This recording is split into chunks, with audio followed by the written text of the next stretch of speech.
everybody. This is Eric Krasno, and you are listening to the Plus One podcast. I want to thank everybody for tuning in. Thank everybody that's been listening and sharing the show.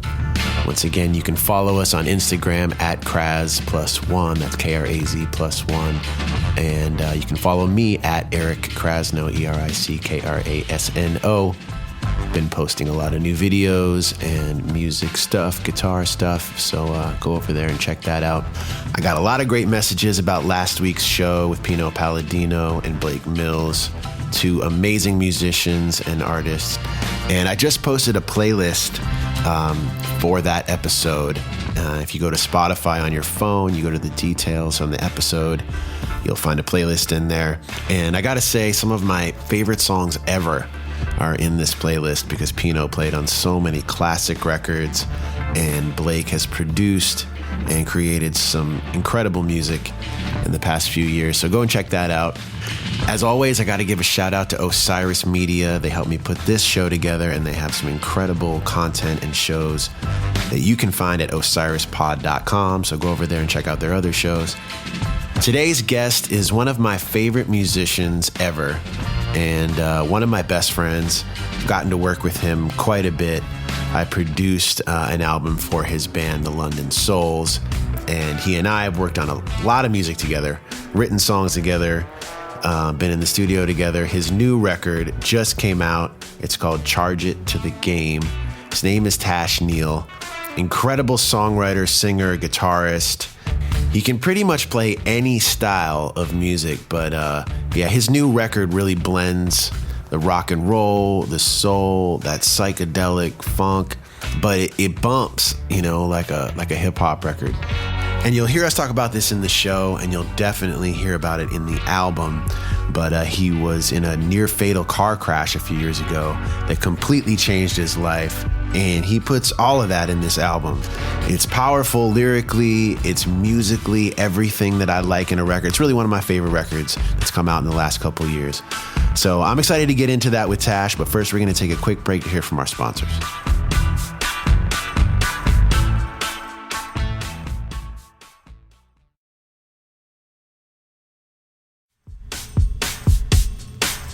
All right, he's an incredible guitarist, songwriter, singer, band leader, and one of my favorite people. I'd like to welcome today's Plus One, Mr. Tash Neal.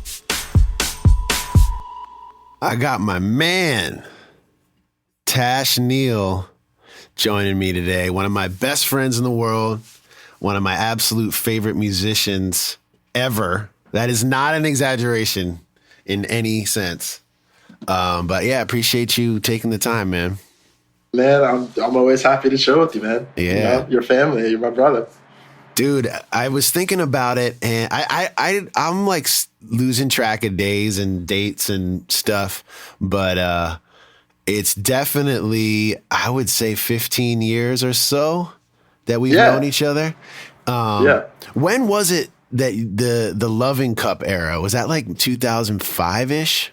Yeah, around like 2006, maybe 2007, around there. I remember when you guys came in that night. Yeah. Actually. First time I ever saw Tash was with the London Souls, and Neil and I think Alan was there too. We came through after one of our gigs, and you guys were just killing it so hard. And I've told you this story, but Neil ended up like on top of the bar, and we were just tripping out, and we just couldn't believe what we were hearing. And it was beyond just like the playing, it was the writing, it was the whole vibe. And, I instantly was a huge fan. I think we tried to get you guys, it's a little fuzzy because it was a late night, but I think within a day or two, you guys came up and opened for us, right? Oh, for sure. I mean, it was immediate. I think it was like the next day. I think we may have even like canceled somebody. And I think you might have. Yeah, we were like the London Souls. But yeah, obviously been a huge fan. We've gotten to work together quite a bit in the studio and in so many gigs and whatnot. So yeah, it's always a pleasure to connect with you. And man, I am so excited about the new album dropping. I feel like I've been able to, I was there for some of the sessions. I actually played on some of the record bass. That's right. And That's right. So I've been listening to the tracks on and off, but I just can't wait for the world to hear this record. It's been like one of those things that's just been like the best kept secret for the last like little while. I got to thank you for that. Usually, and I'm fortunate that we're friends because, it's such a blessing to be able to play music that you're writing for people that you admire. Because I gotta rewind this. There was a time, I'm younger and I'm practicing all the time. So I'm getting up in the morning, I'm watching whatever's on TV. And I remember seeing Soul Live on BET Jazz, right? Oh, damn. So, oh yeah. And I was like, what? Because I'd never seen that, in the modern context, musicians playing like I wanted to play. I hadn't really seen that done. And you guys were doing it. So I remember running into y'all, we didn't run into each other, but I remember seeing you at one of Warren Haynes' Christmas things. Like the year of right before we met. Right. And I remember like, this dude's a celebrity. Wow. Unbelievable. This guy. And then you guys came in and that night, and I remember, luckily I was wearing sunglasses, but I was bugging. I was like, what? So I just walked in. Like, we were tripping. You guys look cool. We were tripping. You guys had the dope posse too. Your entourage looked cool as hell. I was like, wow, this is unreal. We rolled in kind of deep. I'm curious a little bit about what your musical experience was as a kid, because I knew your dad and I know your mom, and both very musical people. Was music just around your house constantly? Was it kind of a given that you'd be a musician? Like, what was that like? My mom, she's a concert pianist, and she was a prodigy when she was like a child. My father played 27 instruments, and they both sang together and choirs, and they both went to Howard University and fell in love, and luckily that worked out for me because I'm here. And so they had a cappella group called Just Friends. Oh, okay. And they'd cover like five stair steps, Ooh Child, or Mary Don't You Weep. But it would be intricate harmonies because these are all like Howard University graduates and geniuses. And I'm just, so fortunate and blessed to be like a baby just sitting there and hearing these harmonies and hearing the piano work and so that was, around me. Right. I took my first drum lesson at 3, and I was a little too young, and then started playing with the piano at 4 because it was at the house. My mom, did that for work as well. So thankfully that was around and I could kind of get to it. But she tried to teach me when I was 4, and it was a bit intimidating because your mom, you watch her and she's incredible every day. Yeah. My dad played really well. And I was like, I'm never going to be this good. So let me just chill. And, but there was an old Spanish acoustic nylon string guitar in the house that was sitting, under the piano sometimes. And I remember there's a picture of me as like a baby, like crawling around it. Right. But I never listened to guitar music like that as a kid. My parents never played like Beatles stuff. Hendrix wasn't in the house. Really? Wow. That's surprising. Okay. None. My mom, she worked for Sony Legacy, and thankfully we could get, a bunch of CDs and soundtracks. So I just I listened to the Mask soundtrack, Cuban Pete and all this stuff, just weird stuff. And, but I'd find interesting music. I'd find Neil Sedaka on, Calendar Girls, like movies I never would watch, but I'd listen to the soundtrack because the CDs were around when physical CDs were around. This is a time ago. Yeah. And, but to that point, again, there wasn't still like rock guitar or anything like solos. So I did hear Nirvana, It Smells Like Teen Spirit. Right. And the muted right hand rhythm and the dun dun dun really turned me on. Okay. Like that really turned me on. And later when I found Hendrix, my favorite lick that he's ever done, or one of them, let me chill. One of them is on All Along the Watchtower. When he turns the wah on, it's like maybe the second half of the solo, but he just does this, and it's the funkiest, wildest thing. I mean, he's just soloing just rhythm. It's just the illest thing with the wah. Right. But anyway, to rewind, I heard that and I was like, the guitar seems cool, but I still didn't know about solos or blues or anything like that. And then when I was 8, my parents sat me and my brother Sean. You know Sean, of course, yeah. He's also my manager, and they sat us down and they go, "We're going to Manus College of Music, and you're going to play an instrument like this day on Sunday." Right. So I said, "Oh, okay." And it was rainy. It was stormy. I remember this day, and really dark. And my brother said, "Drums," and then I said, "Drums," because I wanted to be like Sean, right? And then for whatever reason, I said guitar, right? But I didn't know what that meant. I kind of just saw like, oh, that might be effective, like communicator. And then I started on classical guitar. Right. And that's what I did very intensely. Every Saturday, I had a full day of school every Saturday. And I do theory, which is important. So that was really my early musical thing, was like studying classical music and studying music theory and working really hard. Like I would practice a lot. In the beginning, I hated it because I wanted to be good. Obviously, everyone wants to be good. So were you listening to classical music also? Like, no, I mean, because living in New York and my parents were in choirs, I would hear classical music. My parents sang in choirs in churches, so they would do complicated fugues or just intricate things. So I was around that, and kind of just by being near it, was closer to it. But I didn't, for fun, listen to classical music like that. I had a great teacher who was incredible, Francisco Rodin. And this guy, Joe Rava, they taught, it was both worlds. Joe was the kind of jazz guy. He taught me, he kind of opened my eyes to improvisation. Like, he did this one lick that was like, and I was like, what? And it just blew my mind. I was like, you just did that? Like, you just came up with that? Because I felt it. It was really bluesy. I was like, wow, like, that is great. Like, what is it? And then I understood what improv was. And then it didn't make sense when I started getting into counterpoint theory, and then they started introducing rules. And I was like, wait a minute. If this is a creative process, and improvisation sort of feels more like my thing. I was getting into jazz, was getting into, Cherokee, all that tough stuff. Right. And, but that was the beginning. And then 14 was when I was at Interlochen Summer Arts Camp in Michigan. And that summer, I heard Hendrix for the first time.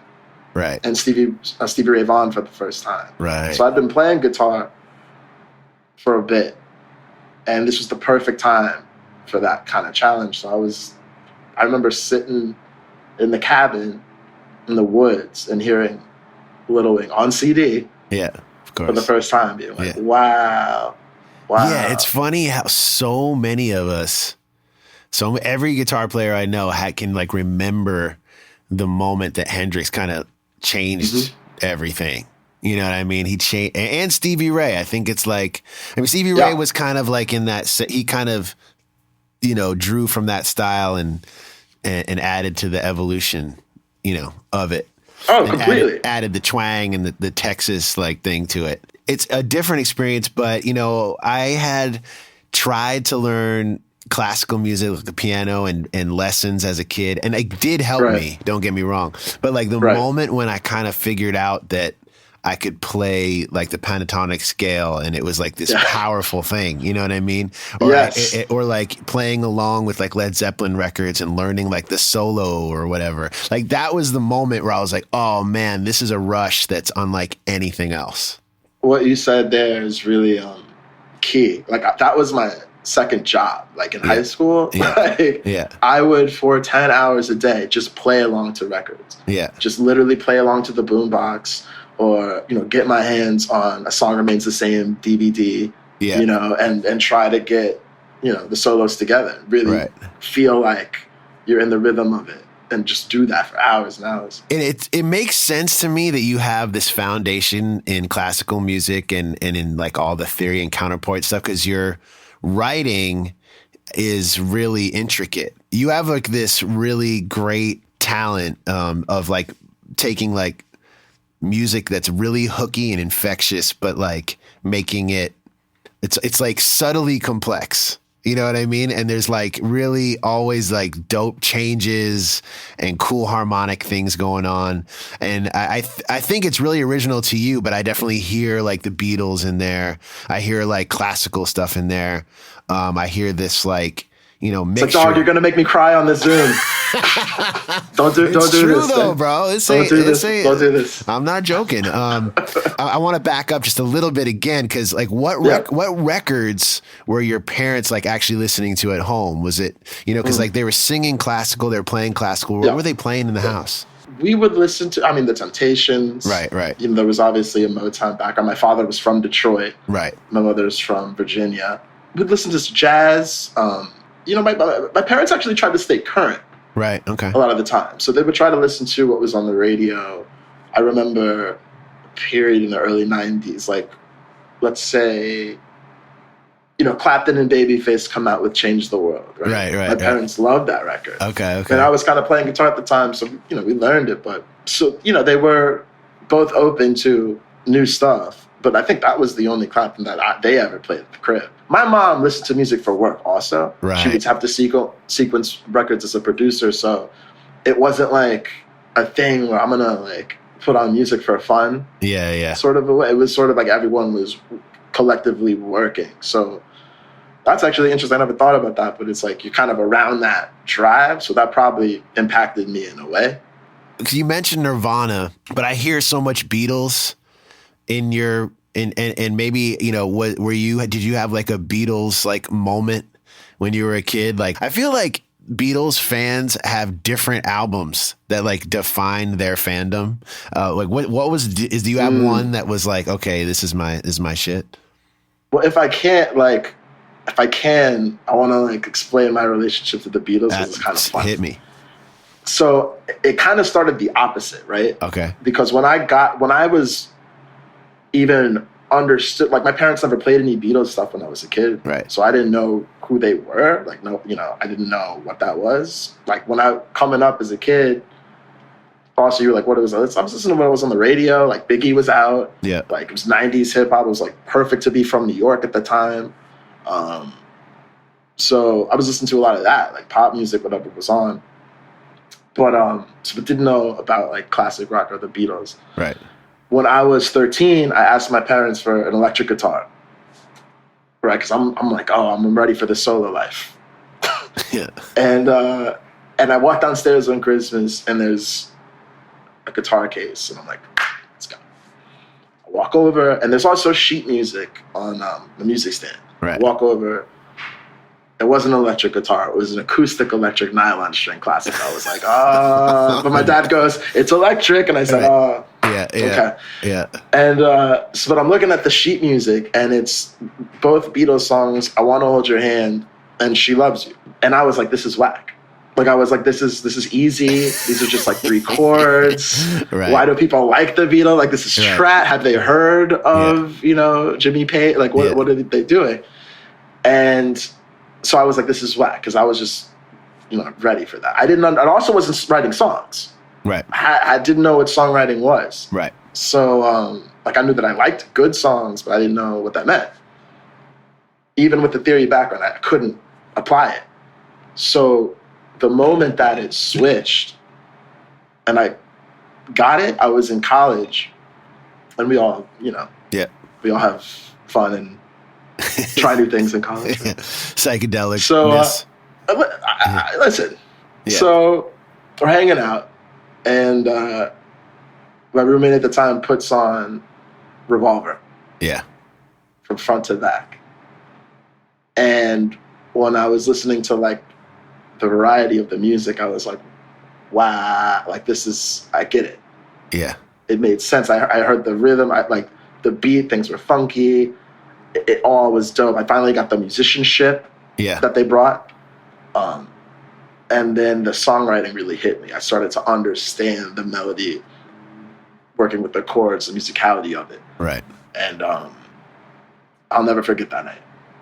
And when did you start writing songs? I was, so in the beginning, and even like early records, like when the Souls first started, it was a band called Pharmacy. Right. Okay. So, and I wasn't even thinking about starting a band. I didn't think I could start a band like that. I was, but I was writing like riffs, you know, in high school. I came up with like what I thought was a song. Now I'd be like, that's corny. Yeah, yeah. But I'm not quite, I mean, I'd be like, oh, that's, you know, complicated. Yeah. But I would do like, not jazz, but like I would go to like the minor, like the flat five in a riff, and to be weird and do all these like 2 5s, and that was kind of like my first like being creative and doing things on my own expressively. Then at like 17, I was like, okay, let me try to get these words together. Let me try to get a melody together. And it was very simple, maybe like G to D to A minor, but I was kind of getting to like songwriting. And listening to my favorite artists and being exposed in high school to like everything from Dark Side of the Moon to, you know, The Doors to Led Zeppelin to Mamas and the Papas to, you know, just all these different groups. And the first time you hear them, it's like incredible. Crosby, Stills, Nash and Young, Neil Young. Yes, yeah. So that was all coming in. So 17, 18, I was getting into it. Around that age, I'm with same roommate, and we're in the Dominican Republic, right? And still college age, so like you said, it was pretty psychedelic. And we're on a beach, and I actually remember I was listening to "Fixing a Hole" for the first time on this beach, and I was like, "Wow, this is unbelievable!" I was like, "They did it again! They did it again!" I was also tight. I was like, "What are we gonna do now?" You know. And the next day, my brother calls me. He's like, "Yo, you ever thought about starting a band?" So I have Sean to thank for even, you know, us talking. So I was like, nah, because I didn't really have that, like, I didn't want to be a lead singer. I played with bands before I was a guitar player, and I just didn't think my voice was good. Like, I didn't think anything was good that I was going to, you know, could stand there and do anything. So, and I was like, I could try it, you know, like, I've got songs. Like, he knew I was working on songs, and he knew that I could record. So I said, let me get a group together. And then that's how the band started. But listening to the Beatles, I don't know, it just took it to a different step. Like you said, you kind of hear that influence, just trying to keep it concise and trying to keep it, the efficacy of it, very direct, you know? And was working with the band kind of like, did that push you to your output in terms of like writing songs? And did you write with them, or would you generally like come to rehearsals and be like, hey, I got this idea? Well, actually, in the beginning, there was 4 people, including myself. And then we lost a member, and there was 3 people. And then at this time in college, there was a period where I stopped playing the guitar. I actually like quit the guitar and was like, I'm not gonna play the guitar. It's just stupid. Everyone's calling me Lenny Kravitz, Jimi Hendrix. Like, this is annoying. I don't feel like doing this. And so I started playing bass. And I would play bass in the band a lot. And so we were like a trio. And I would just be playing bass and singing. And at that time, you know, I would bring in songs. The other guitar player was also a songwriter. You know, and we would, okay, this is a solo section. A lot of that was playing off of each other. But most of the time it was, I've got this, okay, and I've got this. So it was mainly separately, and then it all kind of gelled when the musicians came together to make the record, you know? But it pushed me also in a way that, having that theory background, I would be like composing for 2 guitars, bass, drum, like thinking about all of those things, all those moving pieces. So that was super helpful. Please stick around. We'll be right back after this short break.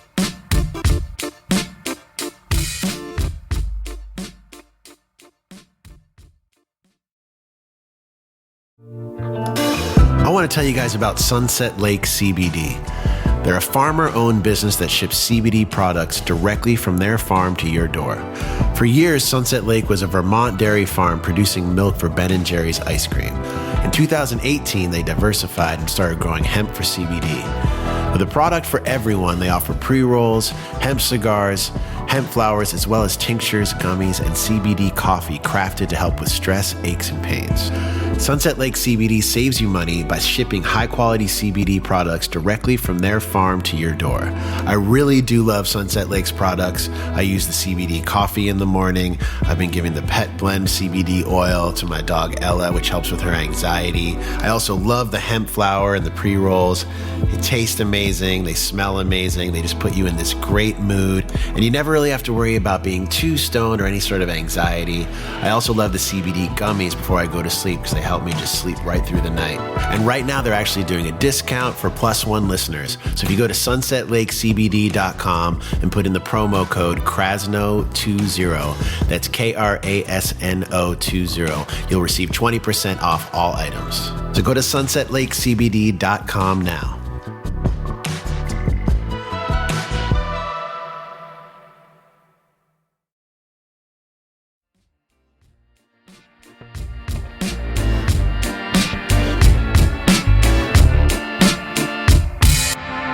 When we worked on the album called Here Comes the Girls, for those people that don't know, I produced that record with Tash and Chris, and you came in, or both of you guys came in with like very specific kind of like completely, like everything was visualized beforehand, you know, which was like really interesting for me to be a part of that, you know, like, cause you guys would play, if you remember this, you guys put down the guitar and drums for like 12 songs, like the first day, you know, Yeah. And then the rest of the time was kind of arranging. I mean, we did a little bit of arranging where I might suggest like, what about doing this one? But most of it was pretty much there. And then, between the three of us, we added the bass afterwards, and then whatever other overdubs, and spent time polishing. But are you, when you're writing a song, are you hearing all of that like in your head as it's coming out, even if you're just sitting there? Because I remember you would come in and you'd just really be playing it on the guitar, but you would have all of it. For at least from my standpoint, it seemed like you had it all in your head. I think, you know, because at that time when we were making Here Come the Girls, like me and Chris had already put in 10 years, you know, right. or more. Yeah. So it was like we really knew what we were going to do, but it was also different. It was so, you know, it's always great because we're like bros, but like we're homies. So there was such a comfortable creative process because like we trusted you implicitly, you know what I mean? Whereas before, like when we made our first album, it was great, but it was like intimidating because you're at Abbey Road and you're doing all this. Yeah. And, you know, you don't want to say too much, but, you know the songs and you know what the vision is. What we loved about making Here Come the Girls was that sort of being able to decide, okay, Kraz, you'd be a better fit bass-wise for this song. Right. You know?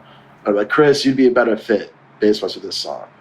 But to your original thing, yeah, I mean, we didn't want to waste time in the studio. Right. Because, you know, studios are out here costing things. But, I mean, I think that comes from been doing it for a long time, didn't want to do it live. We knew how, you know, you make mistakes in the beginning too. Like, oh, I wish I'd done this in an early record. Or, right. You know, I could have pushed for a louder this.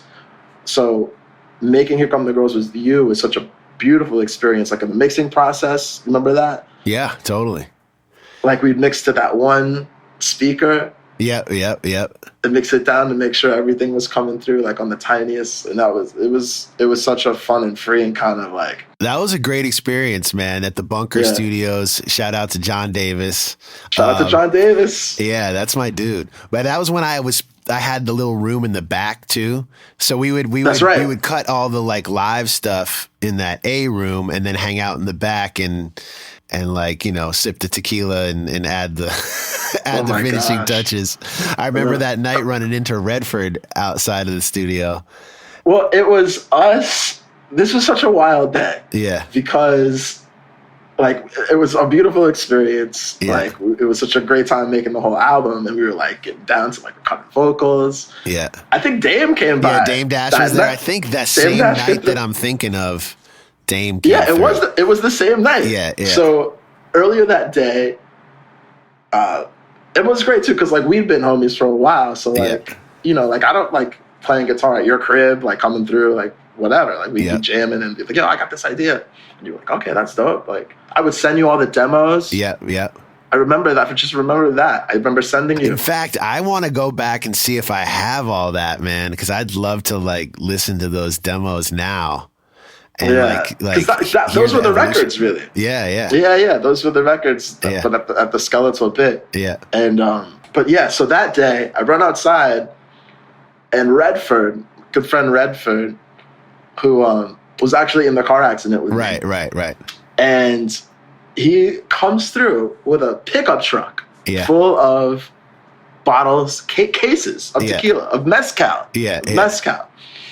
And so we're like, he's like, do you guys want cases of tequila? We're like, well, no. Yes. The funniest thing about that too is just to set the scene. We're on a random block in Brooklyn. I mean, this is not like we're like in the cut on like, and back in those days too, it was like that was like, would you call? I guess we'd call that East Williamsburg or whatever. I don't know what they call it now, but we're on like a random block. Like I never ran it. And we like kind of walk out of this kind of inconspicuous door to the studio, and he's literally right in front of us. And I think we were actually like going to the liquor store, like going somewhere. You know what I mean? He was like, actually.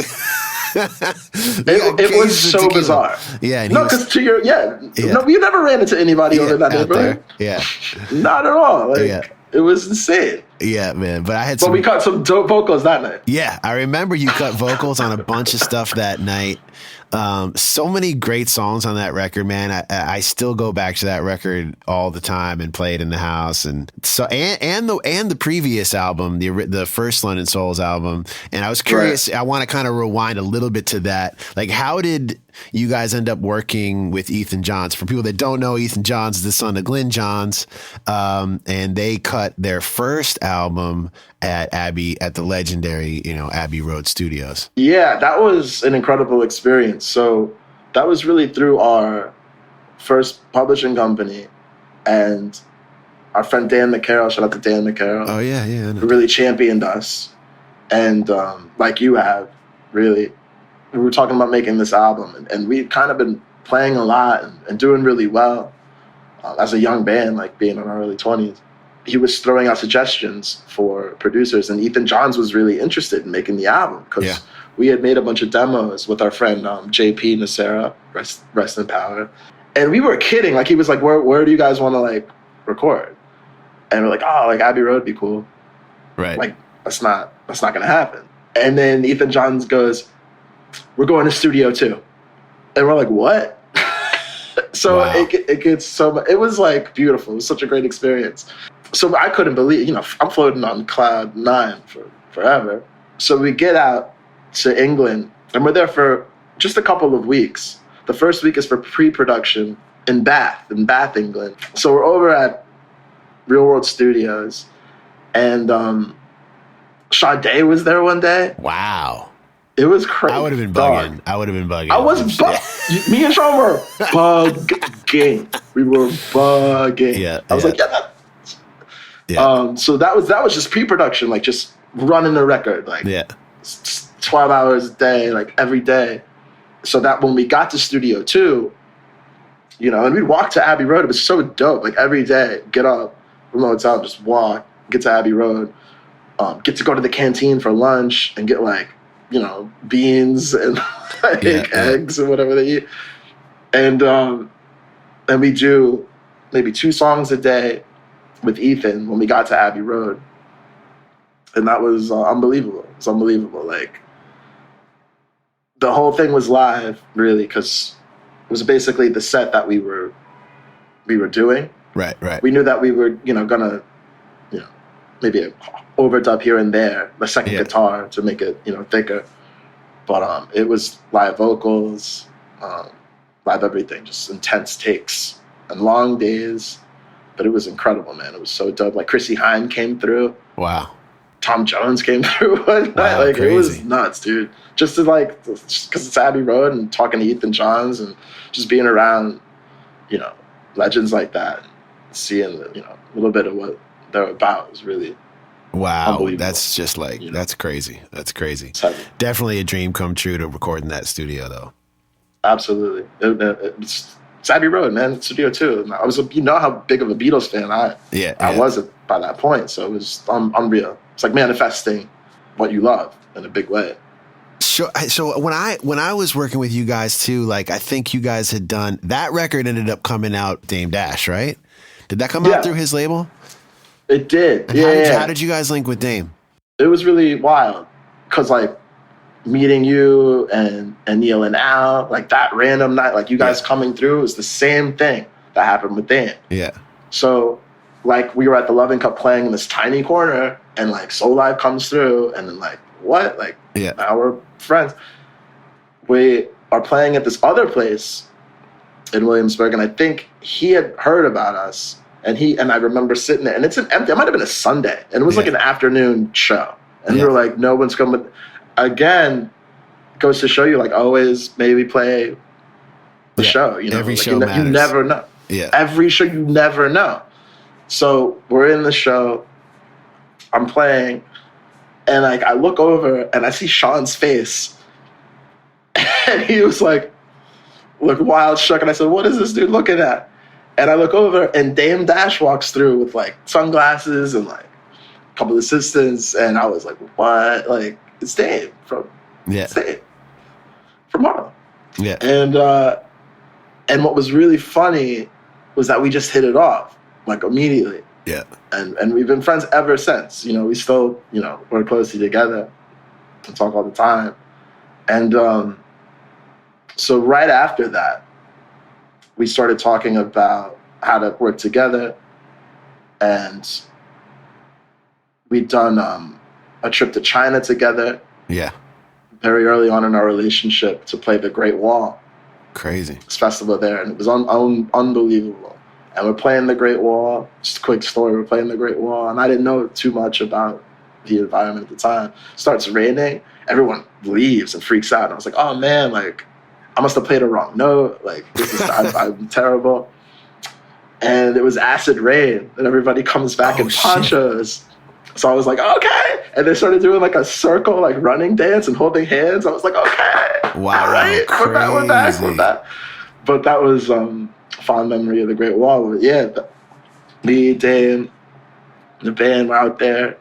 But yeah, he'd been, when we came back, album was done, and he was like, let's put it out.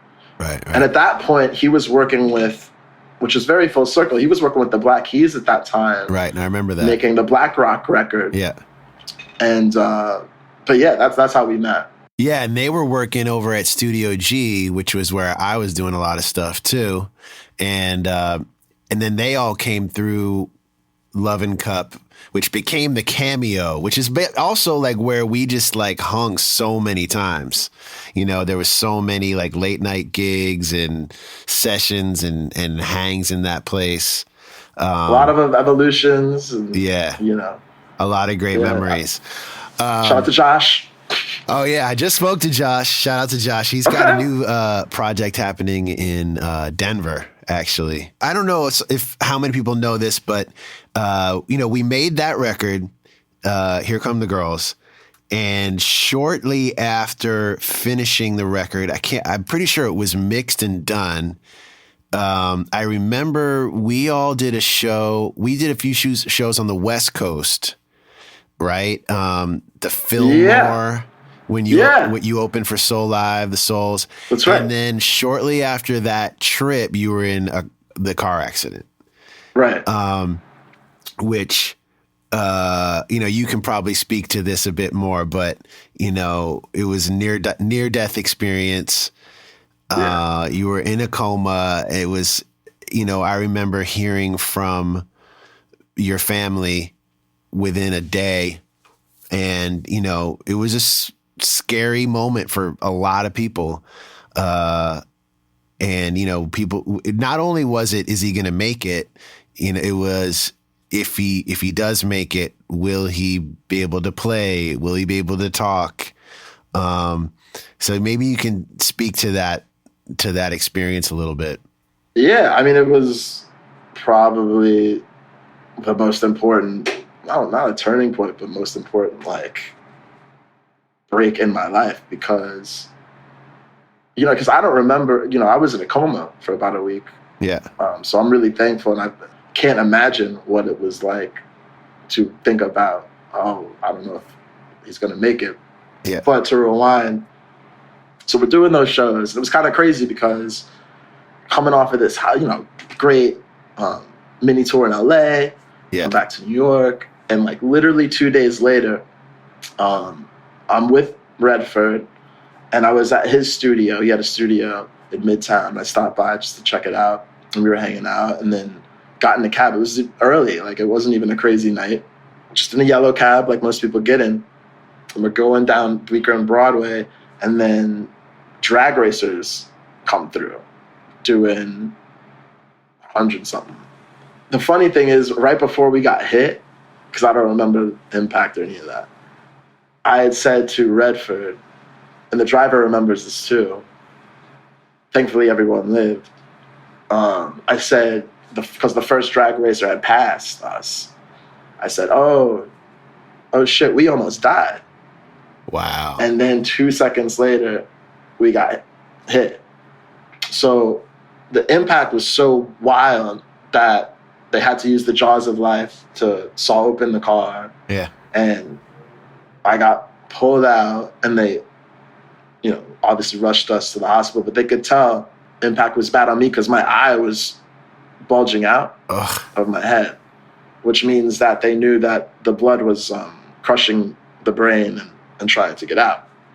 So they take out half my skull to relieve the pressure, which happens.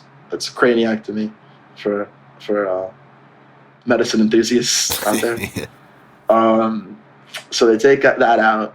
I had severe brain damage and was in a coma for less than a week. And like you said, it was like, you know, the cops came and they were just coming to check if I was going to make it or not, to see if they needed to investigate more. Yeah. Because, you know, if it's not a homicide, it's like, yeah. So I was in this coma, and they tried to wake me up once, and I was paralyzed on one side. Right. Which is scary. And because my family wanted me to be able to do what I love to do, which is, you know, play guitar. So thankfully, the next time they try to wake me up, I wake up, and I remember this because it's like my first memory. Yeah. From like, because it's like old, you know, life, and then life after that. Right, right. So I wake up and I see my family, and everyone's crying, and I'm like, what happened? And it was kind of funny too, because, you know, it seems easy because they're like, do you know our name? Because I have no context to anything. I'm like, yeah, you're Sean, you're my mom, dad. And they're crying, and I'm like, oh, that was easy. Like, I'm thinking everyone's so happy. Like, right. Why is everyone, this is nice. This is like a party, like, and everyone's happy. This is great. And I looked in the corner, and I'm on propofol, a lot of propofol, which is the stuff that Michael Jackson died on. Yeah. And I look in the corner, and the doctor is pale white, like scared looking. Like, I'll never forget the face when he saw me speaking and slowly backed out. It was like a meme. Like, he just kind of floated back out of the room. I said, so I kind of had an inkling at that moment, but they're not supposed to tell you when you get out and you're conscious from a coma, like all the deets of what happened. So I still didn't know what was going on. And, but that was a wild week. So I was only in the hospital for a week after I came out, which was incredible considering, you know, I almost was dead. But the funny thing also was I came out, and I remember I was coming in and out the first day or two, and I remember seeing you Yeah.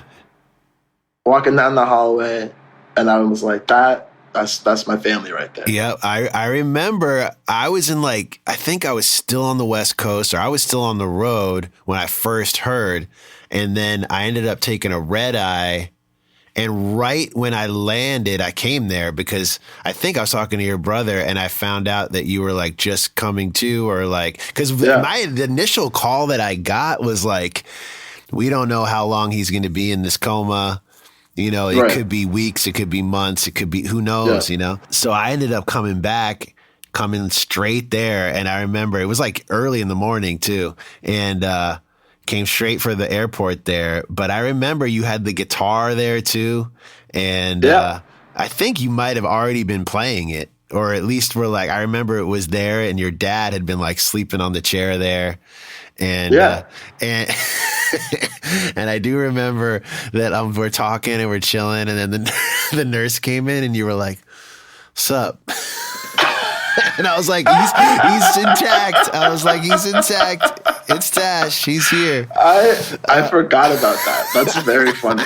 I forgot about mind that. Me bringing that one up. No. That was when we were all, me and your brother were like, he's here. That's Tash. Yeah, that was me. No, I was out there. No, she just got to remember that. The nurses, they loved me. It was great. No, yeah, I was like, it's still, he's here. But it was so funny. I mean, within a few months you were playing, right? I know that within 6 months you were playing a show.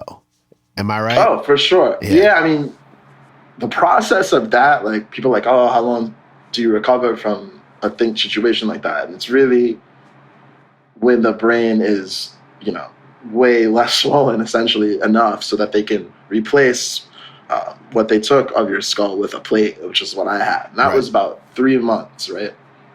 Which is a painful period of time. And it was a painful experience. Yeah, but I can't imagine. I get the plate in, and I was so hyped. And I think we had booked a gig to play a wedding in Mexico. So I had to get an X, a CT scan or whatever, right, to see if there was any air bubbles. Oh, right, right. After the surgery, because if there was, can't fly. This is exploding in the air, right. So that was a wild, a wild appointment. And so, but I played a show. I was playing my show essentially within the month, right, after that surgery, and that was September. My accident was the end of May. And then was it the next summer that we all toured? Yeah. So then one of my favorite summers, I think this was am I saying this right? 2013 now? 2013. 2013. Yeah. I'm working in the studio with Tedeschi Trucks Band. I had been doing some writing with them for their records. And on this particular record, I was in there, we were demoing stuff, and I was playing bass. Derek asked me to come out on the road to play bass with them. And I was like, you know what? Let's go do this. And I think right around when we were figuring it all out, we discovered that the tour was coming together to be the Black Crowes, Tedeschi Trucks Band, and the London Souls. So when I figured that out, I was like, okay, I gotta do this. That's my homies. That's the family. And that tour was one of the most fun tours ever. It was one of my greatest memories. You sent me that picture the other day too, that I gotta post that from that tour, because it was so dope to have you guys on the road and hang every night, and every night everyone would play together. And it was such a fast year in a way. So I went from the accident to recovering for those couple of months, got my plate put in, and was let's do shows. And right when January hit, we got the tour with North Mississippi All-Stars. Right. So it was a kind of steady, we were on the road for that, and it was winter tour, and I was petrified, right? Because it's icy roads, and I just came from a car accident a few months earlier. Right. So I get from there, and I'm trying to come back to life, and half my hair is gone and all this. Right. And then we get, we're on the road, and it's going on tour, Black Crowes, and Tedeschi Trucks Band. These are all my heroes. Look up to you forever. I look up to Derek forever. And that was unbelievable. And then to actually get to be on the road with y'all and play with you guys and hang. And it was so, you remember, it was so beautiful. It was so the energy was so palpably wonderful. But yeah, that was mind blowing because we hadn't really toured that heavy before that year. Right. As the Soul. So that was like the first like really extensive. There's definitely a national tour like that. So just following the tour buses and you were playing bass. It was like our homies in the band. Like this is truly the best case scenario of anything. And yeah, what a summer, man. What a summer. But again, like it was a wild year because at the same time, like that winter, my dad was passing away from cancer. Right. Because you got to know him, and yeah. One of the things I'm thankful for, like as a friend, like you were there for me, like you were at the hospital, and to be there for my family. Not everybody would do that. And it's funny because also not everybody's going to be there to see me talk to the nurse and be like, oh, that's my guy. You know what I mean? But yeah, I remember that well, that your dad was there like by your side the entire time, you know, in the hospital. He had the guitar. Yeah. Reintroduced me to that. But so he passed away like that May. Right. And our tour was starting that June. So it was like literally the best thing. You know, you're alive, you survive, going on tour with your heroes, but it's also really a sad time. And it was really wild, but that's why it's also such a blessing. You know, that's kind of why I guess life works out that way, because what a great way to kind of get through that. And right. I'm out here, I'm working. Also, there's so many beautiful spirits just being so kind. That kindness really helped with the grief. You know what I'm saying? Of course, yeah. It was great. Like, it was beautiful. Please stick around. We'll be right back after this short break.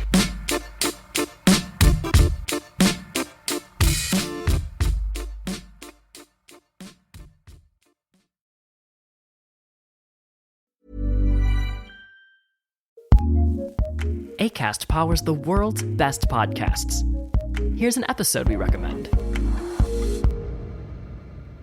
Hi! I'm theme park journalist Carly Wiesel, and my job is to bring you the weirdest, wackiest theme park stories on my podcast, Very Amusing. Hear how Disney built a Star Wars-themed land from the people who built it, the wild way butterbeer was first created, and this week, get a secret look at what happens inside Disneyland's members-only Club 33, and its extremely private-themed bar. Very Amusing is jam-packed with exclusive details about Star Wars, Marvel, and Jurassic World attractions, hilarious celebrity interviews, and, well, everything you've ever wanted to know about theme parks but haven't found anywhere else. Want to go on a wild ride that won't cost you hundreds in admission tickets? Listen to Very Amusing with Carly Wiesel on the Acast app or wherever you get your podcasts. Acast recommends. Hello, old friends. I'm Brian Brinkman. And I'm David Goldstein. Ever since we wrapped up Beyond the Pond, we've missed you. So we decided to take over The Drop. Since the beginning, our goal has been to fill your heads with as much musical knowledge as possible. On The Drop, we're going to introduce you to the best episodes on Osiris Media, including highlights on our artist spotlights, original series, studio shows, and our larger community, bring you weekly music news, do artist deep dives, interview podcasters and musicians, and recommend all the new music to soundtrack your daily lives. All on a weekly basis. And this really just scratches the surface of what we're trying to do here. We have a blank slate. We want you to be entertained and want you to be informed. Because if you're not informed, you're myopic. We can't have that. So please come and join us for the premiere episode of the Brian and Dave-led The Drop on Monday, July 12th, and help take part in our ongoing fight against musical myopia. We promise you won't be bored, and nearly guarantee you'll become the musical life of every party that you attend. The Drop, returning with Brian and Dave as your hosts on Monday, July 12th.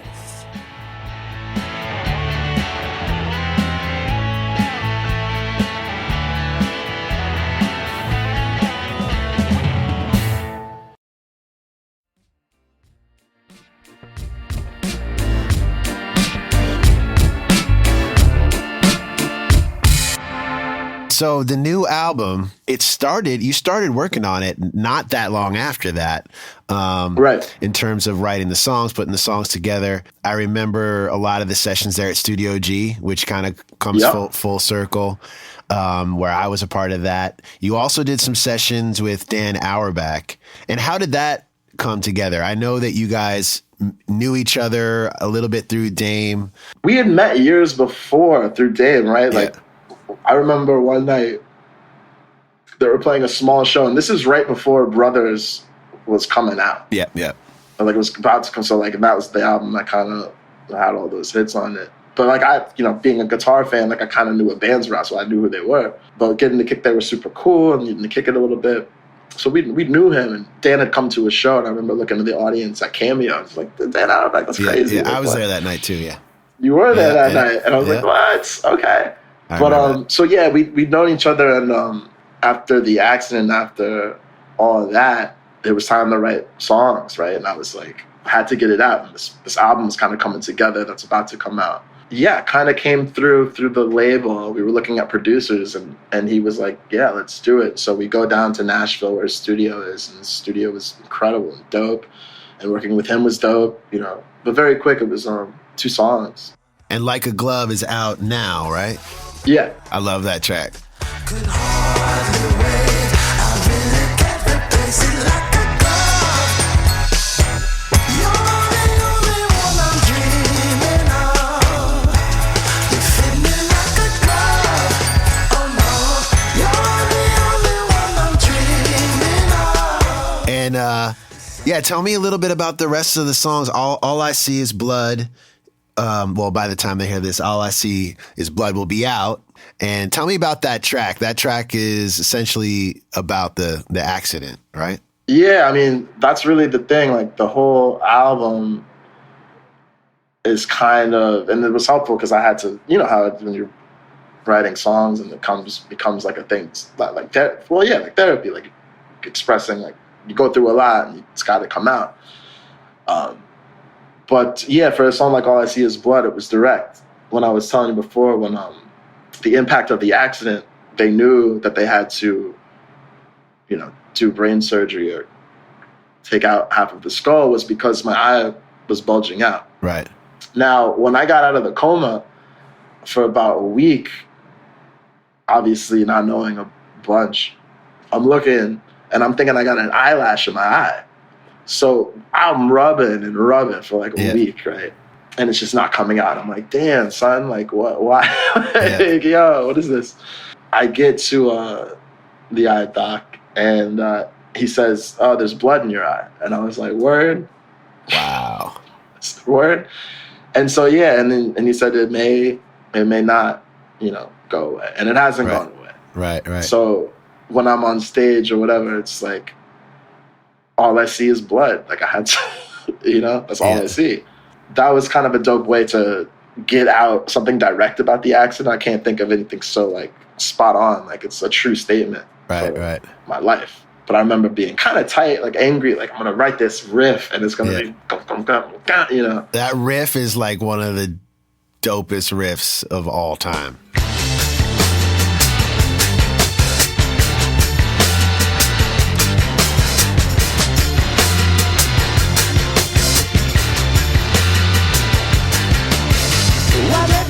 I've had these songs for a minute. You know how things are, is there's been, obviously, the band is no longer, now it's just Tash. And there's been different label changes, things like that. And, as everyone in the music industry knows, sometimes things get caught up and take a minute to finally come out. But this one in particular has been this one that I've just like had in my pocket, just like burning my pocket up, just like waiting for people to hear this. But if you don't mind, like just a couple of the other tracks. I mean, the title is Charge It to the Game. Tell me a little bit about that track. That I is one of the few songs where, and I never write songs where I like have a title in mind, and that was one of the only times I was right. And it just happened where I was like, I got this riff, and I knew I wanted to do, not necessarily, I mean, I wanted the whole record to be heavy beat-wise. Right. The whole album. just super black sound. You know what I mean? Like just like So that just all came at one time, but also some Bowie influences on that, like different bridges and all. But that's kind of how that just came about. I mean, charge to the game, yo. Like you get in the cab, they take half of your skull, but you make it. Yeah. Charge to the game. Like that's where, you know what I mean? Like that's where I was coming from. Like it all made sense. These songs, like it was after the accident, I'm coming up with this collection of songs. Another single that's coming out, Boomerang. Yeah. I came to you and was like, I need you to check out this idea I'm working on. I remember coming in the studio, and you had this new keyboard that had all of Bertie Worrell's sounds on it. Yeah, I still got it. It's actually right there. It's behind me. Right here. Yeah. Yes, and he signed it because he came through. Yeah. He came through and played it. You know, Bernie, rest in peace. The Voyager, the Moog, and he let me save his patches in. Yeah, and then we threw that on that. I remember that. Yeah. Yeah, we nerded out for a few hours on just the sounds, but yeah, it was just brewing, and but I think it's like the perfect timing, like all of that. Yeah, it had to come out around this time, I think, and everything fell into place. That's the crazy thing. I mean, when your first single, "Something Ain't Right," I remember that session well. In fact, I have somewhere the video of like Chris laying some of that synth bass down and some of the other session stuff that was going on. But the timing of that couldn't have been more perfect in a way, unfortunately. Well, you know what I mean? Yeah, man. Like when I was writing that, it was when literally I had the acoustic and Philando Castile got murdered. Right. And I was like, what is this? And this has been happening. Right. You know, filmed murders by the state. So I was like, it was just getting too much. Right. So wrote that and wanted to be upbeat, but I never played an angrier bass line in my life. Right. You saw that. So I was like, What's interesting about it and about this record is that it's like super soulful. It's funky, but it's like rock and roll. But you're also like addressing what I feel like more artists should be addressing, which is that shit is the state of how things are right now. You know, you had so many artists in the 60s and 70s addressing, you know, what's going on. I'm not saying we don't, and I feel like a lot of times we do in like hip hop music, but not necessarily in the way that you're doing it, you know? I mean, I appreciate that. It's like the thing that upsets me a lot is when they try to do a kind of kumbaya thing, which is rather toxic. Right. To do. It's like abusive in a way. If you're in an abusive relationship, someone's, let's just get over it. Here's a picture of a black and white kid hugging. Right. You know, or all that. Right. And it's like, I don't want to see that because it doesn't address anything. Right. And then Something Ain't Right, I wanted to directly say, like, though you treat it like a chore, which people be treating it like a chore. Yeah. That black people exist on the planet. Our lives matter just like yours. Right. And frankly, I hope it stirs something up. And if it does, something might be wrong with you. Right. You know what I mean? Because if you feel the type of way, that says a lot about you, not me stating a fact.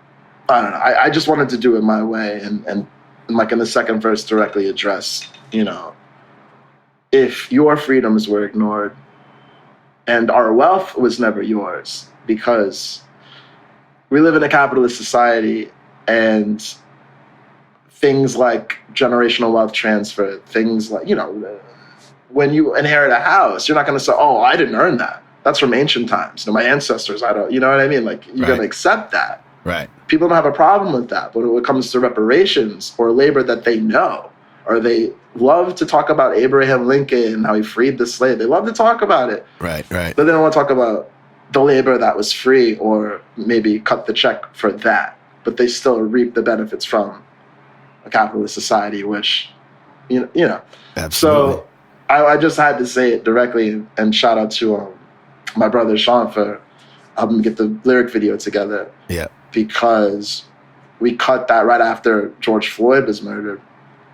And it just got to be too much. And especially to see how people, like, I wasn't really on social media like that before the planet shut down in the 100-year pandemic. What's an 100-year pandemic?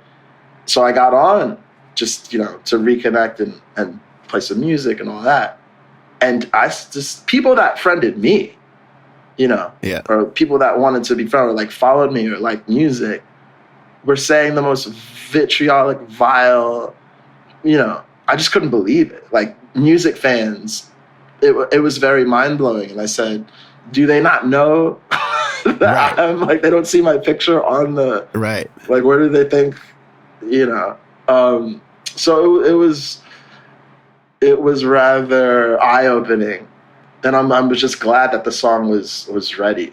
And shout out to Black Hill Records, the label, because they were on board. I can't think of a lot of companies that are willing to allow someone to say something like that, and I appreciate that.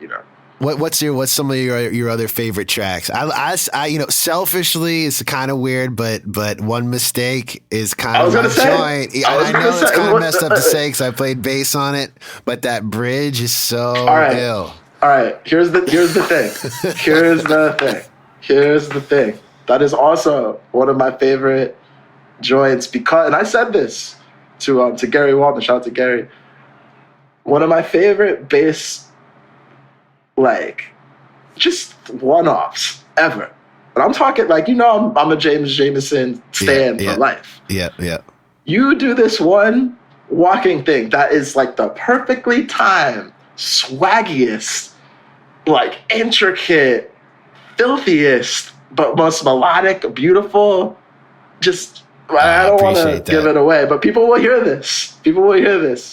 And so I got to thank you for that. But every time I hear this one bass line, it makes the whole song for me. So selfishly, man, I appreciate that. I can't even take credit for the record, which is whack. I know the moment you're talking about. There's certain changes that inspire certain things, and you're right. It's James Jamerson, Paul Jackson. Those are my two cats that I try to edge in whatever I can. I saw you on TV playing the guitar. I didn't know you were playing bass like this. And I was so tired. Like when I learned that you were like a filthy bass player, I was like, really, dog? Wow. Okay.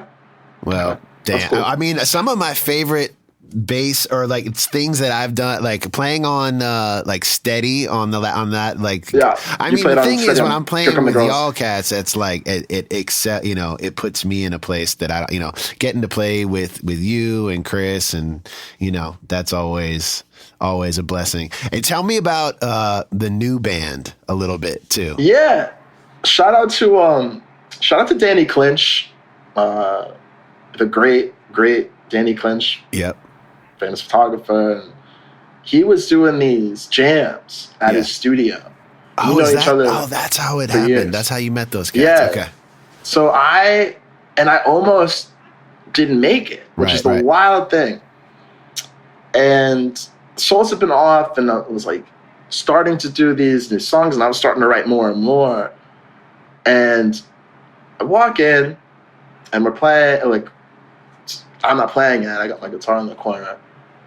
It's me, and I look across the room, and I see who I later find out is Matt Godfrey, but he's not playing yet because we're like one of only a couple of black people in the place. So I'm like, okay, what's up, bro? Okay, you good? Yeah, me too. All right, So, and I'm watching him play, and he gets up, and I'm like, are you kidding me? Yeah, like this dude is the wildest keyboard player ever. Like I'm not even. I couldn't. And coming from, church background and a lot of dope, very soulful pianists from like mid 20th century, like that are steeped in it. I remember this guy who played piano with my parents. He passed away, but he was from South Carolina, one of the filthiest like piano. I just never thought I'd hear soulful playing like this. And when I heard Matt play, it reminded me of that. And I was like, wow. I mean, the talent was unreal. Fortunately, I got to get up with the guitar, and then we started playing together. And it just, was like that. Right. It was just like, and not, it was just like the room disappeared, and it was just like we were just wilding. Right. It was insane. And then I was like, we have to be in a band. Yeah. And he was like, word. And then he said, hey, I want you to meet my brothers. And I said, what do you mean? It's like, these brothers. I said, okay. And turns out he's got two brothers. Shout out to Jordan. Shout out to David. They are incredible musicians as well. Right. We meet, hit it off, and drums, guitar play, and then literally we love the music, we love the same stuff. So we've been cultivating the album Charged to the Game for years, just playing these songs like before the pandemic stopped. Yeah. Shot the video for like a glove. So I remember the first rehearsal, I'm playing Boomerang, and it was just so wild. It was so heavy, and it was so beautiful to come in communion with these guys and just develop this brotherhood collectively. Yeah, I remember Sean sent me that video, I think, from that first session. I was like, damn. So the album, Charged to the Game, March 12th. Do you have a date for the live stream? Just keep watching my Instagram at @Tash_Neil. At Tash_Neil. Also, are you still doing the quick quarantine concerts? My brother. Yeah. I am. Okay, Shout out to the Quick Quarantine concert every Wednesday, 7:30 p.m. Eastern. I wanted to at the beginning when everything shut down, this is like April, and I wasn't on social media like that before. I was like, yo, let me just do something. I don't want to, because I'm still kind of not shy, but I don't want to make people feel like they have to come to a thing. Yeah. I'm still kind of that anti self-promotion, or I'm not, So I was like, listen, I'll do a quick concert, no pressure, guys. And we're all quarantined.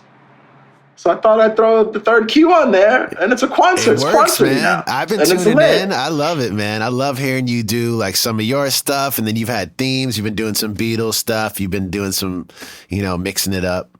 It's been fun, man. I did a couple of Stevie Wonder nights. Dope. A lot of times, it was great to challenge myself to learn songs I never learned before. Yeah, because that's one of the blessings about being off for a minute, is really challenging yourself. Not only having the time to write a bunch of material, but to learn. It's dope, man. So check it out. I'm excited for the next one, and I can't wait to see the band play these songs live. Everybody go right now and stream Charge It to the Game, Tash, Neil. Also, I'm just going to mention it right quick that you and I got some tracks that hopefully will see the light of day. Crash. It's the Tash project.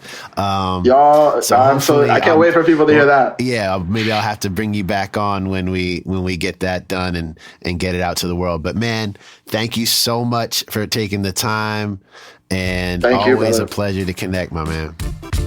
Love you, man. You too, brother. All right, we'll talk soon. I want to thank Tash for being on the show, and want to remind you guys to go check out the new album, Charge It to the Game. You can find him on Instagram at Tash_Neil, and I think it's just Tash Neil on Facebook and whatnot. Before we go, I'm going to play a song off of the album Charge It to the Game. I actually played bass on this track. I love this track, and I just love his songwriting in general. This one's called My One Mistake.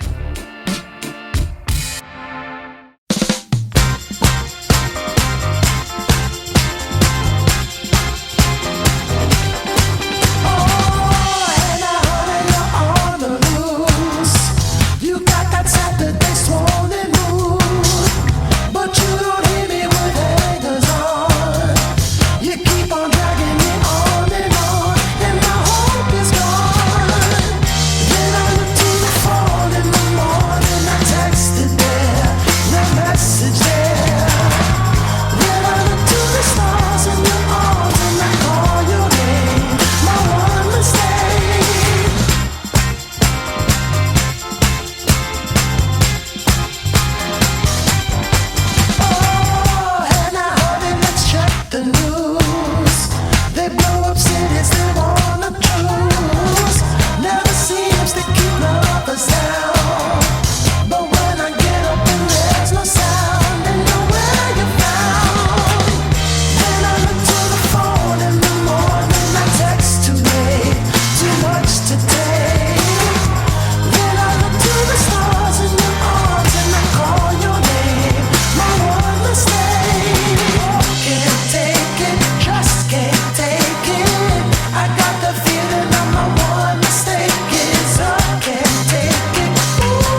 Eric Krasno Plus One is hosted by me, Eric Krasno.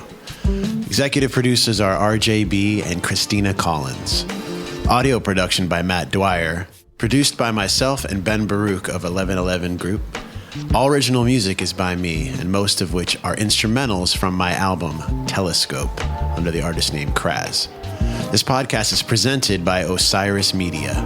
If you'd like to get in touch with us, email krazplus1@gmail. That's KRAZPLUSONE@gmail.com. Send me some questions. Maybe I'll answer them on air. Send me suggestions of other guests you'd like to hear on the show. Thanks again for tuning in. I'll see you next time.